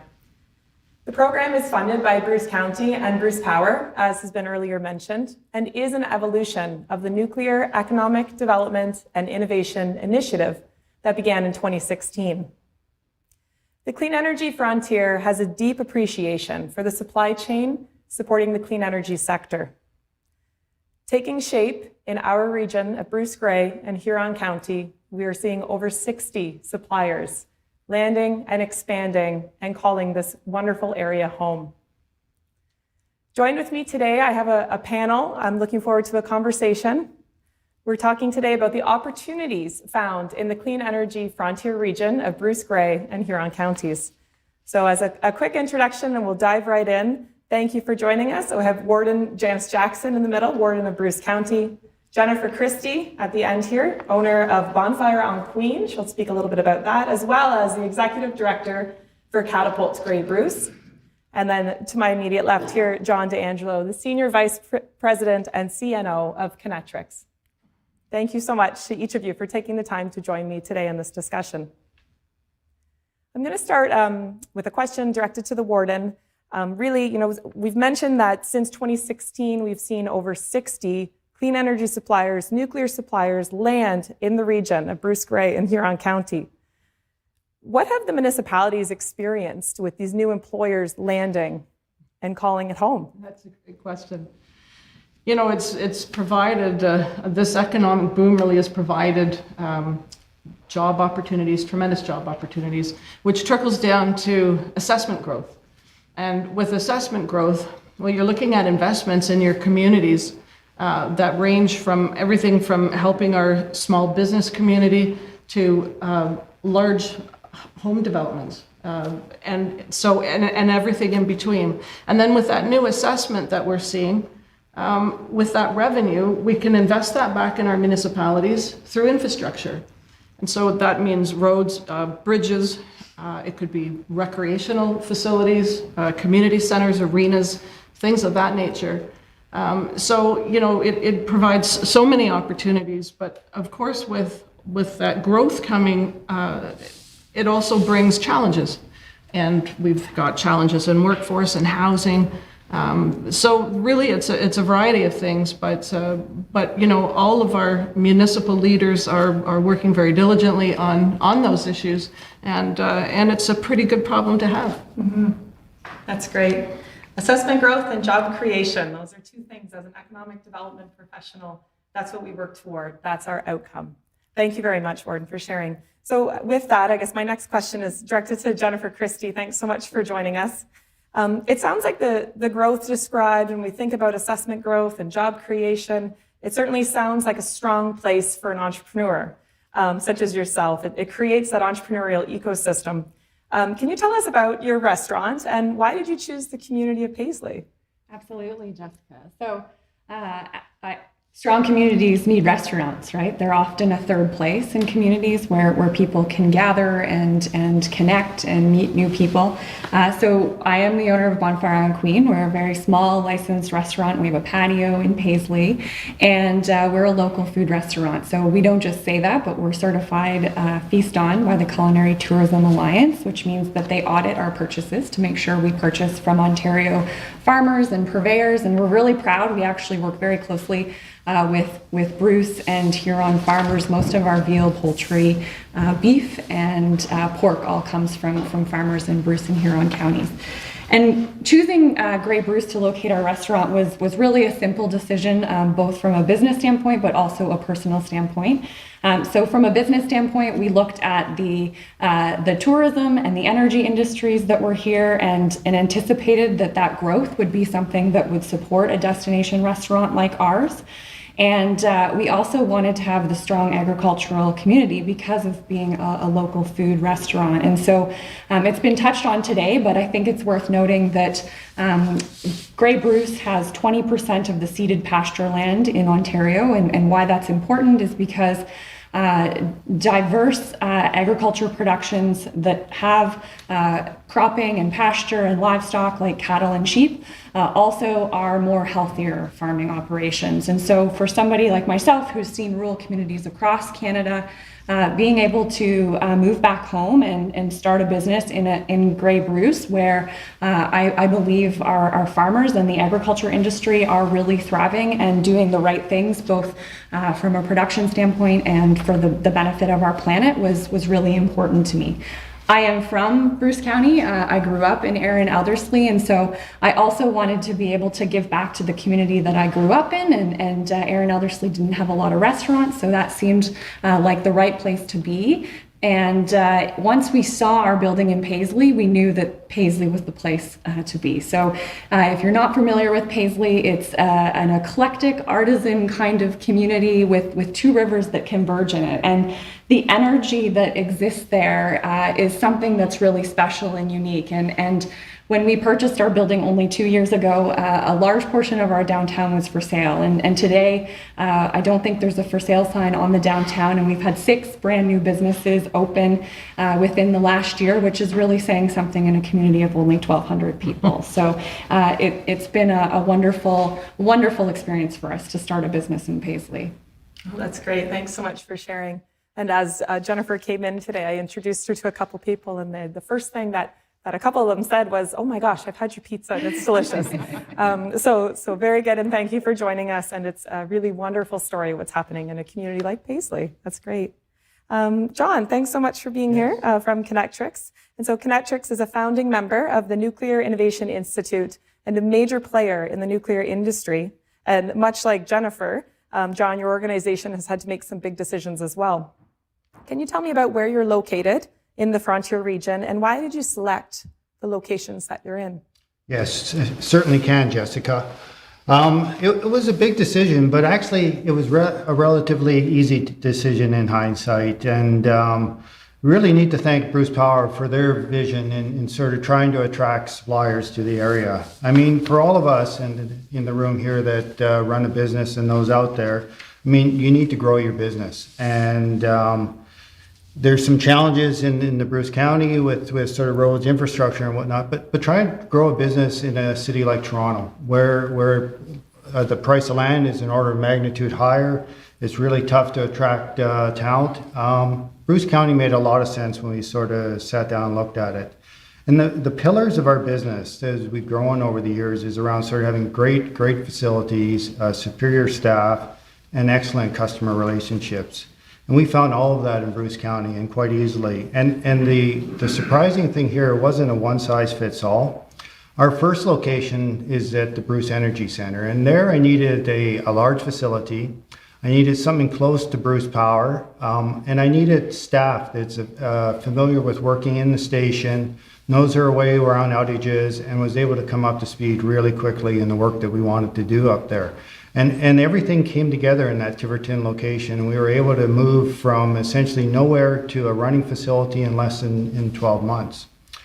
I'll jump from there to sort of our third location we got, which is in Teeswater. And Teeswater, we've opened up a laundry facility that is servicing Bruce Power, and we're hoping to service the rest of the nuclear fleet in Ontario. And there, I didn't need sort of that worker that's used to working within the station and that sort of background.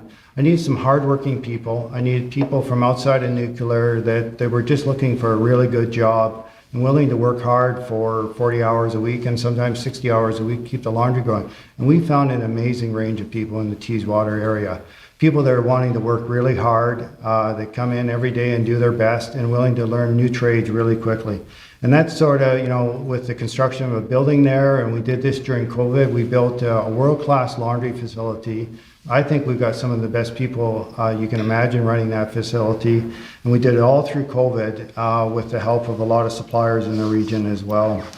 And I would add to that, in between sort of these builds, we've got 2 other facilities. We have a facility in Kincardine next to the MCR building where we attract a lot of engineers and technicians to support the MCR work. We've got about 100 staff working on the Bruce Power site, which isn't a new build per se, but what we've done over the last 3 years is we transitioned them from a transient type staff to full-time residents within Bruce County for the most part, and done amazingly well doing that. And finally, we've just opened our 5th facility, again in the Teeswater area, to draw upon that work pool there. And there we're manufacturing personal protective equipment for the station and for other industries around the province. So really a fun ride so far. Mm-hmm. Oh, that's great. Thanks so much for sharing. It is really exciting. It's really exciting time, and it's really exciting to realize the investment into our region, into the clean energy frontier, to support the clean energy industry, certainly, to become part of our community, to tap into the beautiful area that we live and we're able to call home. to eat at local restaurants. The list goes on. And so I guess my next comment to Warden Jackson, if I could, when we think about the spin-off from the major component replacement and these things that we're seeing and these outcomes, what does that look like for you? How has the county been able to leverage that investment? Well, you know, it's interesting because it's an easy conversation to have with investors when you have all the statistics behind you and all the data. And like David went with his presentation that he made, you know, there has been some wonderful economic development studies created. And once you have all of that ammunition in your back pocket, it really does make it easy to have conversations with those investors to easily attract them to the area. Yeah, thanks very much. Yeah, that presentation from David Campbell that was just prior to our discussion, he did certainly share some really interesting high-level data. And so we'll look forward to bringing that data together and presenting it back to County Council and to our other county councils as well, to share that messaging, to again be able to arm our economic development offices and our elected officials to have those really meaningful and productive conversations with potential investors, developers, and potential entrepreneurs coming to our region. So Jennifer, back to you. So in addition to being a restaurant owner, I did mention that you're the executive director with Catapult Grey Bruce, a very exciting opportunity for you, but also for our region of Grey and Bruce. Can you tell us a little bit about what Catapult is and a little bit more about the organization? Absolutely. So Catapult Grey Bruce is a brand new not-for-profit that was created for entrepreneurs by entrepreneurs in the Grey Bruce region. So we connect entrepreneurs with one another, with funders, with the support organizations that they need to be able to access the resources to be able to scale and grow their businesses locally. So one of our founding principles is mentorship. So that's been a big focus of what we've been doing over the last year, is to be able to provide mentors to the local business community. Because it's run by entrepreneurs, myself being one, we also recognize, the challenges of running a business. And so prior to the pandemic, a lot of entrepreneurs would go outside of the region to access these support resources. So some folks are probably familiar with some of the accelerator centers that are located in the more urban communities. And a risk with that is that those individuals then get the support that they need, but they also are influenced by those communities and down the road may decide that they would take their business there. So Catapult was started to be able to provide entrepreneurs with the accelerator and support services here so that they can grow a thriving business here in Grey Bruce that continues to support the Grey Bruce economy and create jobs. We were really delighted earlier this summer. We received some funding through FedDev Ontario as part of the first rural innovation center that they've invested in to foster entrepreneurship and innovation out of Sydenham campus in Owen Sound.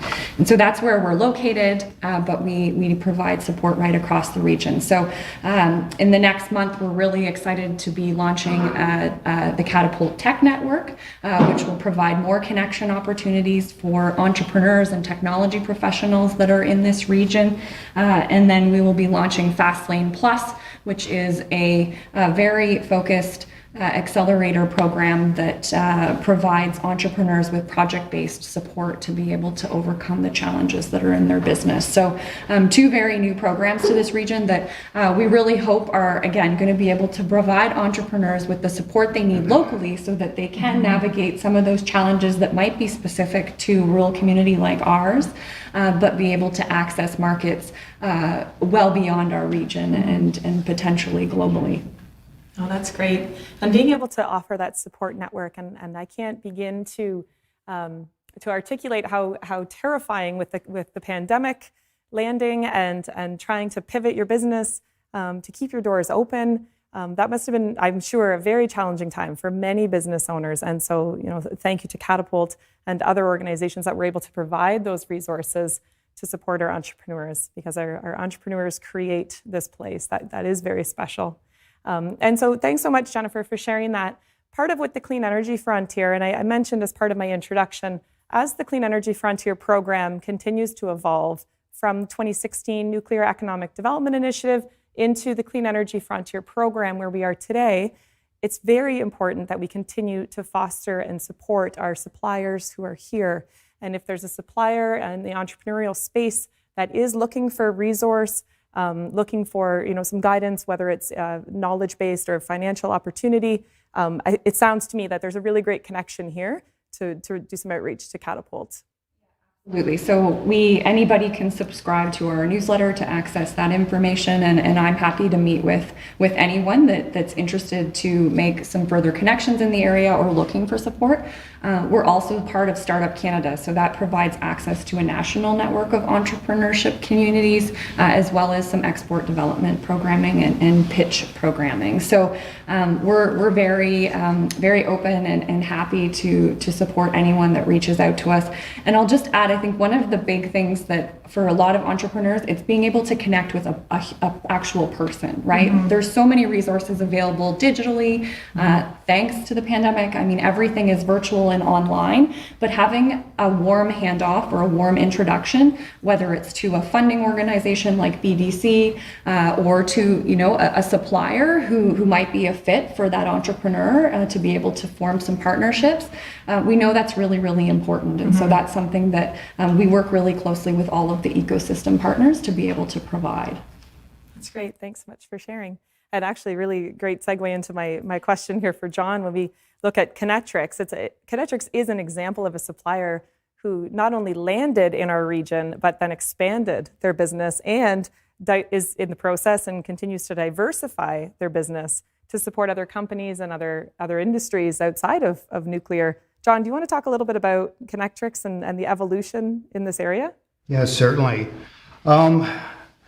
Just as I sort of sit back and think of sort of the highlights of what this has brought us, I go back to some of my initial comments around that we've built our company around sort of superior customer relationships. And as Bruce Power learned more about Kinetrix when we were located in the Bruce County and the dialogue grew, we sort of got involved in more and more different types of RFPs. And the biggest one I think that we got involved in, and we've all talked about it today and heard about it, is around isotopes. And it has really turned into be a great success story for the entire community.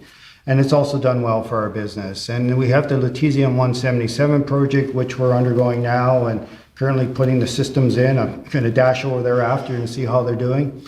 But it's also spurred a whole new line of business within Kinetrix in dealing with medical isotopes and that supply chain that leads into the Lutetium project and out of the Lutetium project, but also into new isotopes as they come down the road, getting ready to get them for the reactor, or seeing where they need to go after the reactor to get back into the supply chain and on their journey to becoming a drug. And it's been good for the business. It's allowed us to attract literally talent from around the world. I have PhDs wanting to come work for us to help in these types of projects. So really new, interesting types of work that as an engineer used to dealing with nuts and bolts has put us into a whole new world sort of in the medical community and cancer care. So I think that's a real highlight for us and everyone, as I said. I think the other piece I would add in just dealing with different companies is that when we committed to building in Bruce County, we wanted to use local suppliers here. And over the last 3 or 4 years, we've put tens of millions literally back into the community through construction projects. And that's all the way from sort of the laborers through a lot of materials to the restaurants, the hotels and that type of thing. And really, really pleased to have been able to do that. The last count, when I had a look, it was over 30 companies we worked with the buildings we built. So able to bring a whole supply chain into this sort of relocation to Bruce County. Oh, that's great. And it does tie back to David Campbell's conversation around the direct and the indirect. And so hearing a supplier that has made the decision to join the Clean Energy Frontier region and then continue to expand while accessing now 30 local vendors. So terrific. Thank you so much for sharing. So I'm going to wrap it up, but before I do that, I do want to open the floor. Is there any additional comments that the panel would like to? Did you hear anything really exciting today that you wanted to reflect on?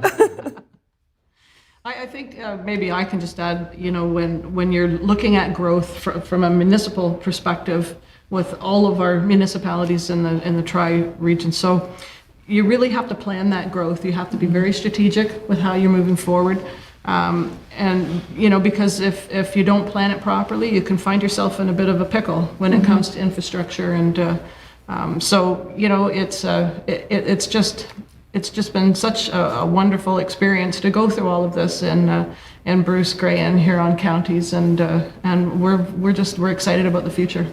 That's great. Thank you for sharing. I just want to emphasize what John said about, you know, supporting local suppliers, and we've really tried to do that too, and believe what goes around comes around. And when I meet with entrepreneurs, I think one of the important roles I play is to help them integrate into their community so that they can understand, you know, what the community needs and how they can enhance it and be part of it, in addition to, you know, what their vision is for their business and what they want to achieve.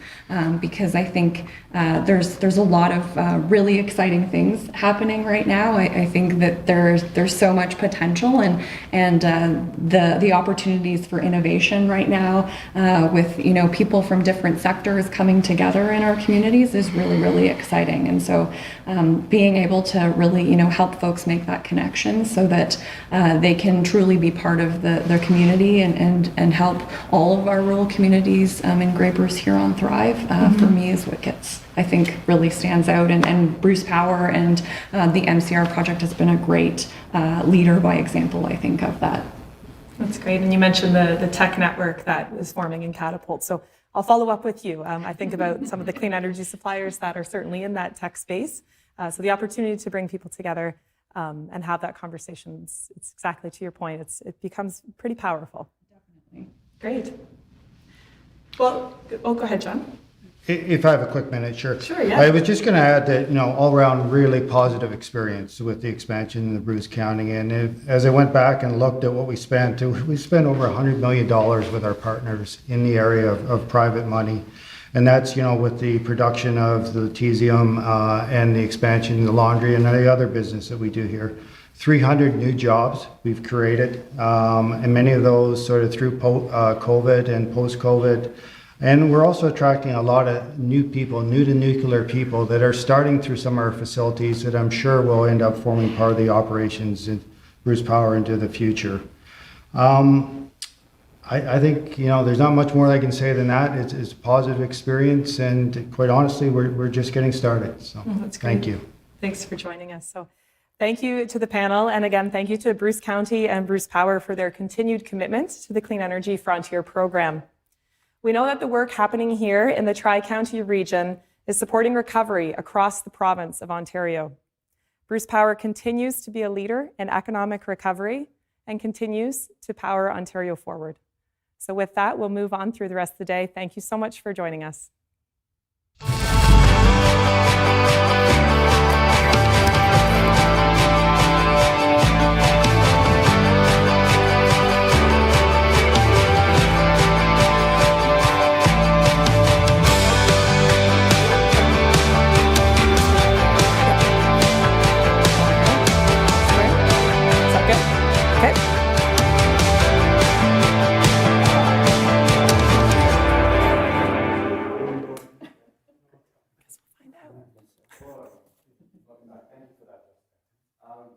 Now to introduce Mike Rencheck. I'm sure most of you know Mike in his role as CEO at Bruce Power.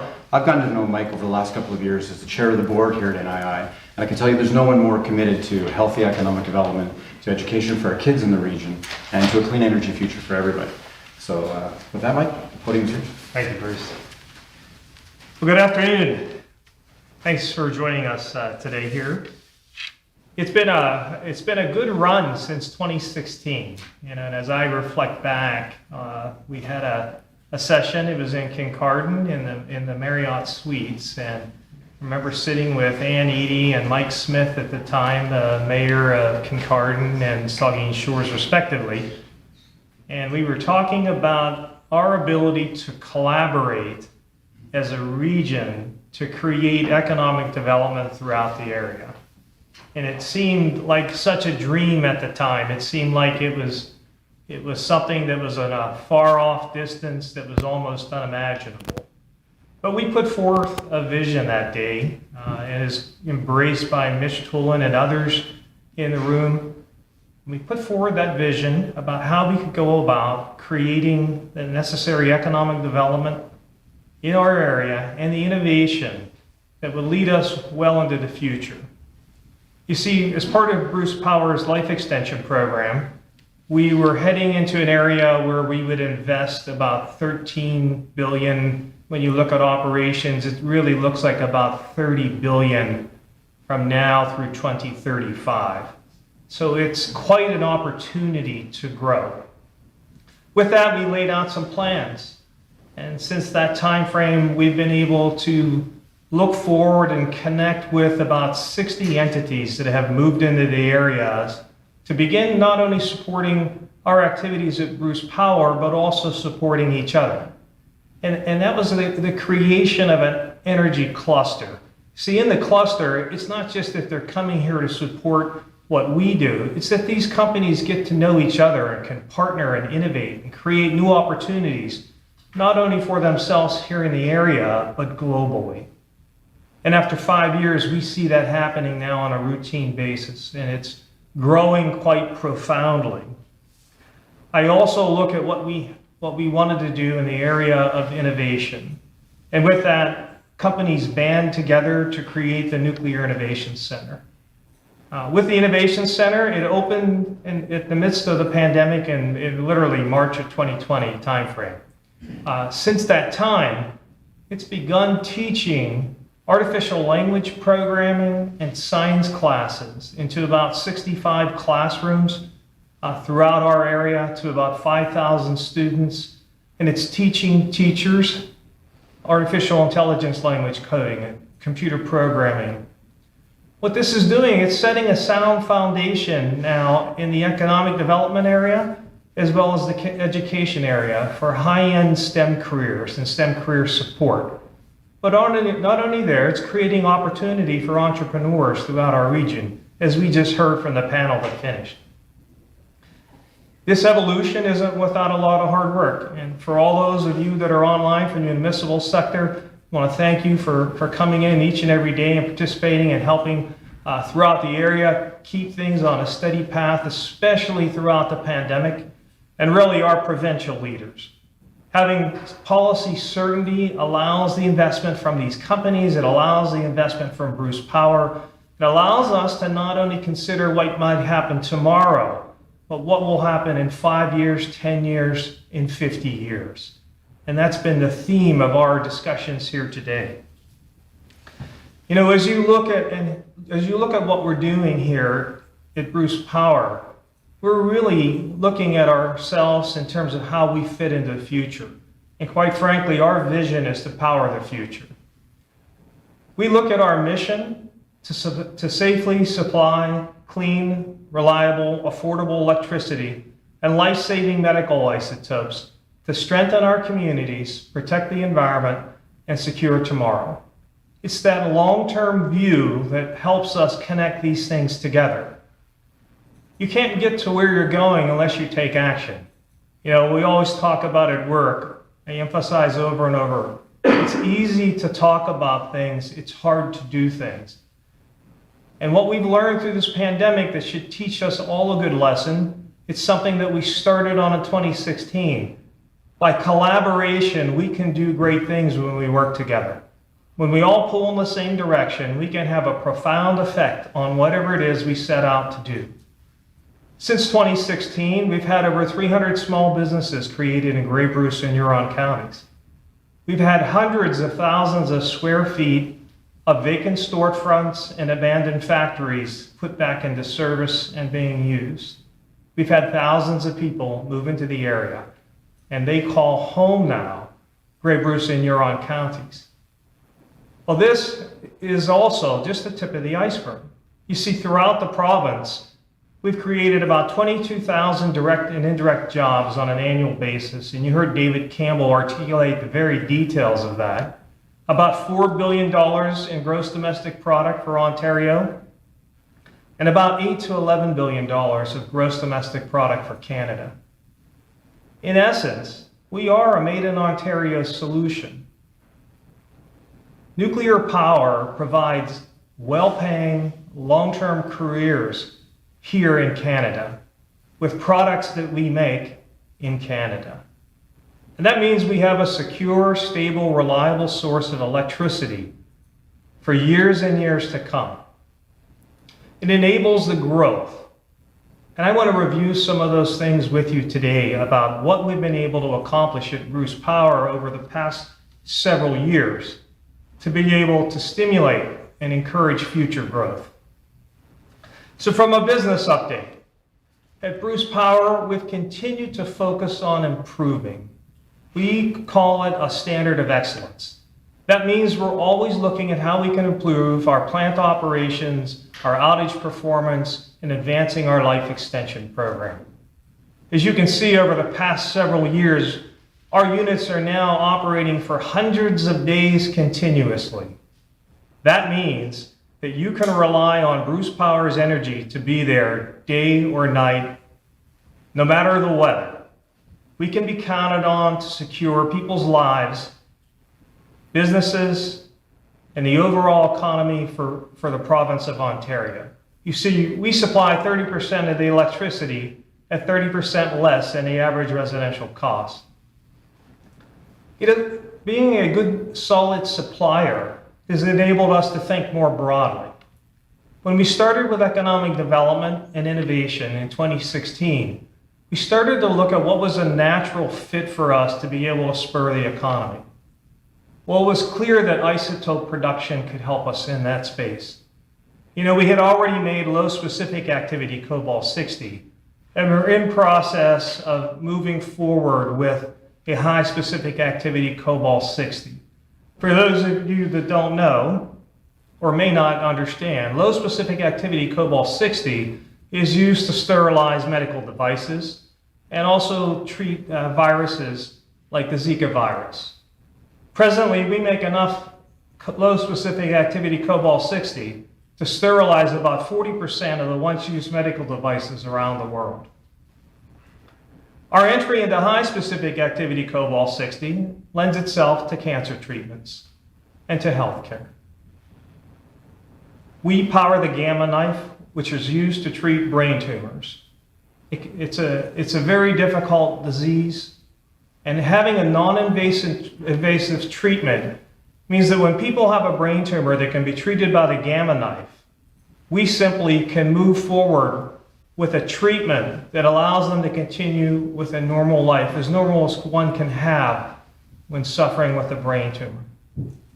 It's that aspect of helping people, I think, when we look at our economic development platform that really motivates our employees and our supply chain and our communities. We look towards innovation to create more isotopes. And as you heard John talk about in the last panel, that's now stimulated a sub-economy of partners. You see, that started with a system that Framatome had and is used in their EPR nuclear power stations across the world. That system was adopted through a partnership between Kinetrix and Framatome and a company now formed called Isogen to create a way to make isotopes in our CANDU reactors online. And it's that innovation now that'll move forward with a treatment called lutetium-177, which is a prostate cancer treatment. But more importantly, as you heard James talk about this morning, it really sets the stage for future growth into medical isotopes in our region and throughout the CANDU fleet. You see, once we make this isotope and prove the system out, we'll be able to look at other isotopes and how we can help the medical communities advance treatments that previously might have thought to have been unattainable because no one could make the isotope. That innovation will lead to a whole nother sector of medical healthcare and isotope production here in Ontario. Our fight against COVID is another area where we came together as a partnership. Our communities, our supply chain, we worked very hard to ensure that we had strong communities throughout the pandemic, and that's continuing today. To date, we've donated about 2.5 million pieces of PPE, but also in the early days when we couldn't find PPE, we had companies like Kinetrix step up and Abraflex to start making PPE locally and supplying it to our local hospital systems. And also testing the PPE that was made to assure that it was quality product and could be used and could be safely used. We've reached out to all of our communities. We've established partnerships with the Saugeen Ojibwa Nation. We've created an Indigenous Champions program, which means that we look forward to being able to employ Indigenous people in our companies. Those partnerships have led to investments in our isotope production systems, as also the creation of Makwatron and Makwakehiel in terms of a construction entity as well as a fabrication entity. We get things done by doing things. And that's really what I'm talking about in my update. By working together, we can move forward and truly power the future. One creation along those lines came from our Nuclear Innovation Institute, and it's called the Clean Energy Frontier. And you heard Jessica speak about that, and you heard Chad speak about that, and you heard MPP Walker and Minister Thompson talk about the clean energy frontier. Well, what does that mean, clean energy frontier? You start to connect the dots between the economic development platform in 2016 and innovation into the energy frontier. So through the progress over the last 5 years, we've been able to build an energy cluster of companies here with well over 60 companies in the area. That can move us into the next steps. How do we now expand upon that through the innovation and the technology training and teaching that's going on in our area? Again, we looked at what we could do at Bruce Power to stimulate that progress forward. One of the first things we're doing is looking at our assets and the ability to expand those aspects in terms of their output. We recently had an announcement where we increased the power of our plants from 6,300 megawatts in 2016 to 6,550 megawatts today. 250,000 megawatts or 250 megawatts will power 250,000 homes throughout Ontario. But it's not just powering those homes. We produce clean energy, which means we are CO2 free. We're emissions free. What I mean by that, as an example, Ontario's electric grid is deeply decarbonized. Deep decarbonization is believed to be below 50 grams equivalent of CO2 per kilowatt hour. Here in Ontario, we enjoy a grid with an emissions rate of about 35 grams equivalent of CO2 per kilowatt hour. So you can plug into Ontario's electric grid anywhere, and you are using deeply decarbonized energy. We can compare that to places like California, that's about 135 grams, or Germany, that's somewhere between 400 and 500 grams. We truly are a world leader in decarbonizing the electric grid. And we've done it at an average price that is affordable. Our electricity in a deeply decarbonized state is about 13.5 cents on average. In Germany, it's 45 cents. And in California, it's about 30 cents. And there are billions and billions of dollars in geographies around the world of investment pending to be able to achieve what Ontario has achieved. Our price structure will stay stable for a long time to come. And our economic development opportunities will come from this clean energy. We announced a $3 billion economic recovery platform that will happen over the next 3 years. In other words, through our investments and acceleration of our lifetime asset management program, the renewal of our plant, our major component replacements, we'll advance further investment into Ontario. And that'll enable us to keep our supply chain advancing and to keep employment throughout the province working towards a clean energy future. We see that as strategic for our region and for Ontario. As such, again, in order to lead by example, we created a platform where we said we will be net zero by 2027. Now think about that. How can a company be net zero by 2027? We'll be the first to do that as a utility. Now we're doing that from a variety of reasons. One, we think securing our assets for the long term helps secure Ontario's stable electric supply, but it also it enables us to reach out and establish partnerships that are broad and forming in the clean energy frontier. We've recently signed a memorandum of understanding with Westinghouse to look at placing charging stations throughout our province to encourage clean tourism in the area by enabling electric vehicles. We're also reaching out to create a carbon offset program, and we've gone out for $1 million worth of projects to start that program off. And that'll enable us to create carbon credits within our agricultural community and other businesses in the area to stimulate potentially a market for carbon and to be able to use those credits to bring further economic prosperity into our areas. We also are looking and partnering with TC Energy in the creation of a pump storage facility in Meaford. You see, as nuclear power goes, that's a fantastic facility to be able to store energy. And it can store energy at vast quantities. We're talking nearly 1,000 megawatts with a dispatch of almost 6 to 8 hours over time. And at nighttime, when power isn't necessarily being used throughout the province, the hydro station can be filled and then used during the day when people are awake and we need that energy. So it's a great form of energy. It's a great form of storage, and it complements what we're doing here in the clean energy frontier, building a sound basis around our nuclear power assets to ensure that the energy is being used to store is clean energy. We think this is being recognized broadly. You see, about a week ago, we went out with our banking syndicate and offered the first green bond for nuclear power. It was a great success. We were 6 times oversubscribed for the $500 million that we were seeking with the bond, and it enjoyed broad support from the financial community. We accomplished another first by doing things.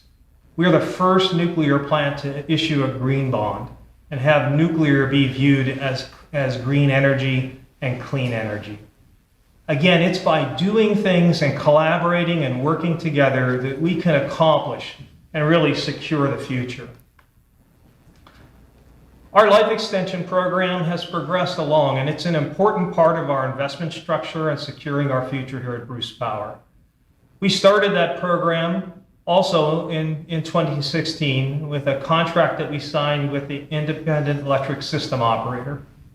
And that life extension program includes all of the asset management work for our facilities and also our major component replacement. Our first major component replacement started in January of 2020. We are working through the milestones of our life extension program and have been working right along and clicking right along. The pandemic, though, did present a problem for us. We had to stop our major component replacement project and have declared a force majeure event, now totaling about 110 days and about $50 million. It hasn't stopped us, though. We were able to resume work and really get back to a good cadence. In July of 2021, we have had our reactor disassembled and are now in process with reassembly.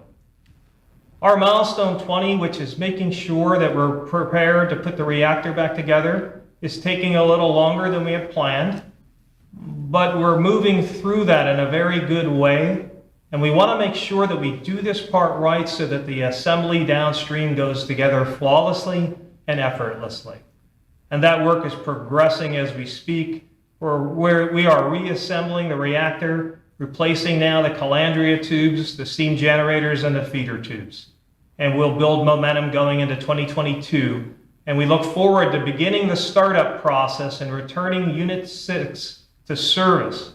We'll start that process in 2022 and begin bringing the unit back online in 2023. With that, we are also getting prepared for our next major component replacement, which will be on Unit 3. And our next step now is to submit our final cost estimate, or our basis of estimate as we call it, to the Independent Electric System Operator for their review and acceptance. And that'll happen by the end of the year.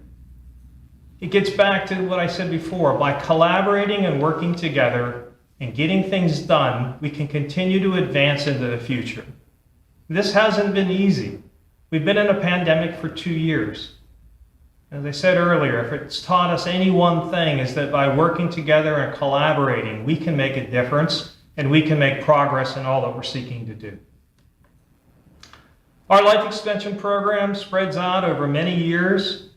This is a good picture that really shows how they spread. Effectively, we started our license extension program in 2016. We've invested about $3 billion to date in that program. Our price of power is 30% less than the average residential cost of the price of power here in Ontario. That's because we're moving along and our investment makes sense to do.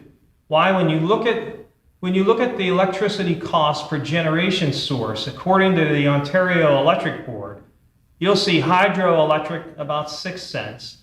You'll see Bruce Power about 8 cents. You'll see wind energy about 15 cents.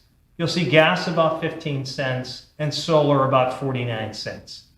So we're continuing to renew a low cost, reliable, affordable source of energy that'll provide baseload energy 24 hours a day, 7 days a week, continuously, 365 days a year. And you can see some of our reactors are going well beyond that, 500 days, 700 days, continuous operation. Our renewal takes place over a longer period of time. By having this long-term view, we've enabled the creation of companies to move into the area, to be able to create economic development, to be able to stimulate innovation throughout the area, to be able to stimulate entrepreneurs, and really create an environment for prosperity and growth, not only here in Grey Bruce and Huron counties, but really throughout Ontario. And at this point, I would like to start recognizing some of those companies that have chosen to join us here in Grey Bruce and Huron County and become members of the energy cluster. With that, I'll ask Bruce Wallace to come up and join me, and we'll take some time to celebrate all of their efforts. So, Bruce? Fantastic. Thanks, Mike. Great. Well, one of the joys of having people in today is we can honor them. We'll pass along. This is Westinghouse President. So Westinghouse Electric Company, one of the major world providers of nuclear power. Thank you. Thank you. Thank you. From Laurentis Energy Partners, Jason Van Oort, Vice President. Jason, thank you. One of our partner companies, OPG, Laurentis Energy Partners, is a subsidiary, and they're growing in our area, just announcing a new facility last week. Thank you, Jason. From PCL Construction, we have Mark Greenwell, Eastern Canada Area Manager. PCL Construction, also one of the major constructors in Canada, joining us in our area and helping us with construction on our life extension program. Thank you. We have Plan Group, Mike McBean, the Director of Business Development. Plan Group, also a worldwide international company in construction that'll help us with our construction services platform and our MCR program for the next 10 years. We look forward to their contributions. And from Nucleum, Olivier Marcotte, the founder and CEO. Nucleum, welcome Olivier. Thank you. One of the innovative companies that have established a footprint now in our area, and really industry-leading non-destructive examination is ongoing underneath their tutelage here at our site to help us with our construction programs and renewal of our assets. Thank you, Olivier.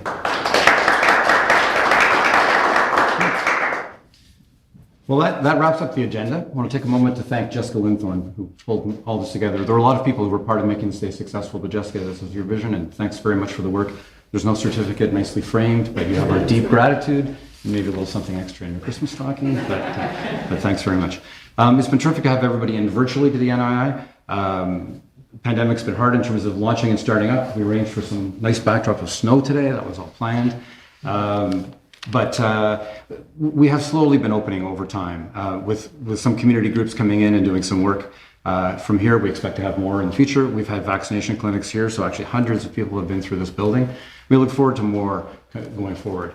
Educational work goes on here, often in the back garage. Coding classes are being delivered, science experiments that I'm assured are safe are going on. And all of it is just part of our growing. We're just 2 years old. We're proud of how far we've come. We've got a long way to go, and we're really looking forward to it. So thanks for that. Last word to you, Mike. I'd like to thank everybody for joining today, whether you're here in person or virtually.